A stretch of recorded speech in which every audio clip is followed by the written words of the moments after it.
Fellow Nigerians, we don't just criticize, we also prefer solutions and carry out practical actions as a coalition. Today, I would like to salute EFCC, Economic and Financial Crimes Commission, for what they are doing so far. We want to salute them specially for sending Joshua Dariye and Uzo Kalu to prison.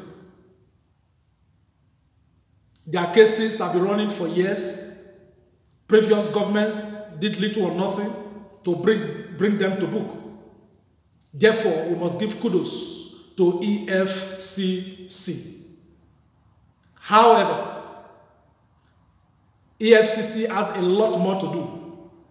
We must not continue to allow common thieves to be in government or to begin to legislate for the people of Nigeria. You must go after Ganduje, aka Gandola, governor of Kano State. You must go after Senator Danjuma. He stepped down for the current Senate president. Does not mean that his 5 billion naira corruption case must be swept under the carpet. You must go after the Akpabios and the Okorochas. You must go after them. And you must, as a matter of urgency, invite, interrogate, and prosecute Ahmed Tinubu. The petition written against him for money laundering cannot be swept under the carpet. If indeed you are sincere, because the international community is watching everything that you are doing. Nigerians are watching everything that you are doing. You must ask Major General Muhammadu Buhari, retired, to tell Nigerians in the name of Mr. Integrity how much money he has spent on his health from the treasury of the Federal Republic of Nigeria. The only thing that has improved in Nigeria since 2015 is the health of Buhari. We thank God for that. But he must tell Nigerians how much money he has spent, if indeed he is sincere with fighting corruption. Joshua Dariye received 14.2 million naira monthly in prison under the 8th Assembly. That is unheard of. It is an international shame that a prisoner will be receiving such money. It is just better for you to manufacture laws where all Nigerian prisoners are paid. And that is why you are manufacturing such obnoxious laws like hate speech and anti-social media bills, so that we don't talk, so that we don't say things like this. And these are the things we must say. You cannot gag us for 14.2 million naira monthly for a prisoner, distinguished senator in prison. That is absolutely unacceptable. Dariye must refund every kobo that he received in prison. We cannot allow this to continue. This is a country that is borrowing to finance our budget. A country with 94 million people living in extreme poverty, where many people go to bed hungry. People are no longer talking about eating 3 times a day. Eating once in Nigeria now takes the grace of God. 14.2 million, are we stupid? As if that is not enough, the Senate President, Ahmed Lawan, has boldly told Nigerians that the seat of Uzo Kalu will not be declared vacant because there is no law in Nigeria stopping him from receiving his salary or declaring his seat vacant. Do you need a law for that? Common sense and morality shows, or should show to anybody with a clear sense of governance, that it is even criminal to pay a criminal from the resources of the state. It is unacceptable. Unheard of. Please stop mocking us. That action, paying him, is even treason on its own, because that is the word that is trending for you people. Is that not treason too? That is economic sabotage. If Uzo Kalu receive for the next 37 months of this 9th assembly, we're in December 2019, it means that if he receives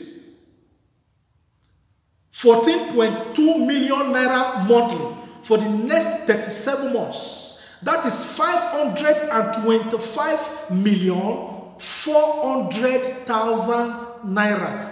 That is the minimum wage of 17,513 Nigerian workers who sweat under the sun for their daily bread. I ask again, are we stupid? Are we stupid as a people? Stop asking, how did we get here? How did we get here? We know how we got here. Our silence and our fears brought us here, brought us this low as a country. In our very before, they ruled our economy and we became the poverty capital of the world. For every bill they pass in that Senate, Nigerians pay 2.9 billion naira. They just go there to shout yeah and nay. We cannot continue like that. And the worst thing about it is that most of them now, they are not putting their children into positions of authority. So we are going to have new pharaohs to deal with. No. Senator Obanikoro, who was Minister of State for, later became Minister of State for Defense, those ones accused of diverting monies meant for our soldiers to equip our soldiers that are being killed today. His son is in the House of Reps. Babajide Obanikoro.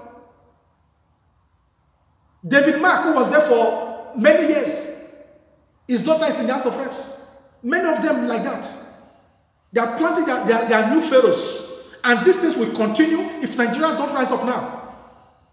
How can NLC, Nigerian Labour Congress, be crawling and begging for 30,000 naira minimum wage?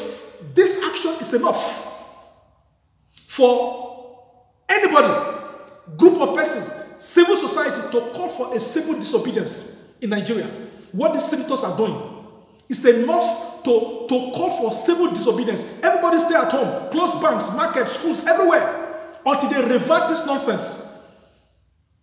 We cannot continue like that. Monkey they walk, bamboo they chop mentality. No, this is not Hotel de Jordan.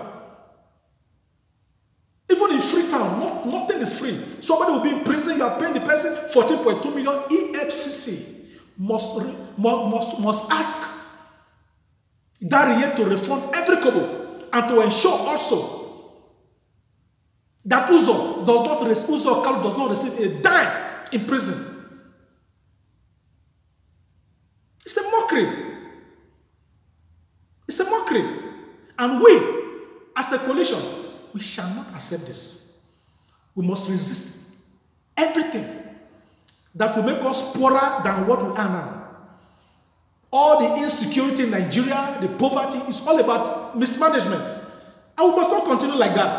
Because they steal our money and they protect themselves with police officers, intimidate us from stalking or from protesting with the same police officers. That they will not even pay their pensions when they leave office. Some of them, as ex-governors, receive pension. They become ministers. Some of them become ministers. Others become senators. They use the Senate as their retirement ground to continue their stealing, receiving huge pensions. No!